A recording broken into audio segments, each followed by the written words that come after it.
Thought it was good, good energy coming out of the weekend. Yesterday they got to get off their feet a little bit, get some treatment. Thought there was good energy and good effort coming back this morning.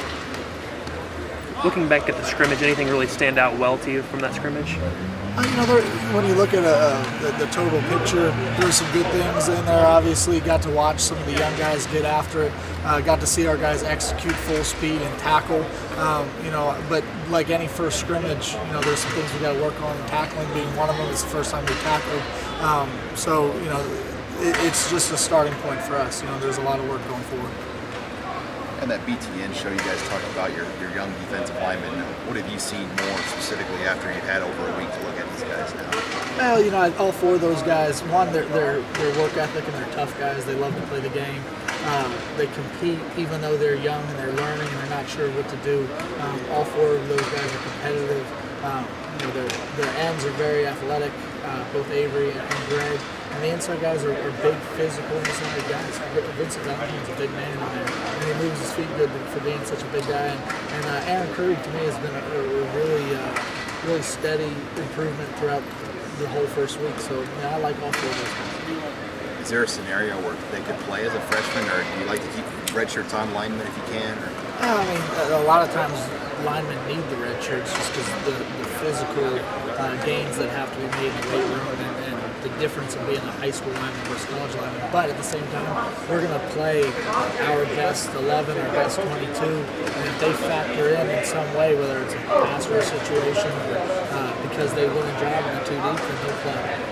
I'm not going to redshirt someone that's going to help us win football. I don't think so. But obviously, that's Coach Boyes is going to be. Coach, when you tackle for the first time in fall camp, what kind of mistakes are you guys making? Is it pretty typical? Yeah, it's pretty typical because everything else, all the drill work, you're kind of coming to balance and you're butting up.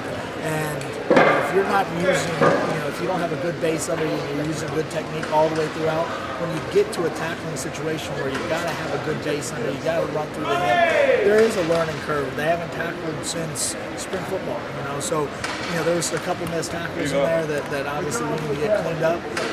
But at the same time, I saw some guys make some good open field tackles, so there's some good and bad. How did Alonzo Moore report to Lincoln? Just physically, was he in shape? Just get a chance to talk to him? I've had a chance to talk to him, but I haven't seen him do anything physically.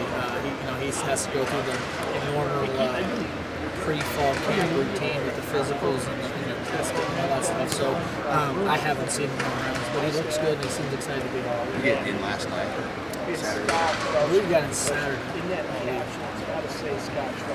What progress have you seen from Stafford year 1 to year 2? It's pretty dramatic, the difference for Damien year 1 to year 2. When he came in, it was a survival mode. He was just trying to survive out there, not knowing everything, not having the expertise in our defense, having the full season under his belt, the full spring ball, all the things that led up to fall camp. He understands. He's a leader. He's comfortable. I think he knows his role in this football team. He knows his teammates obviously much better. So it's a night and day difference with him.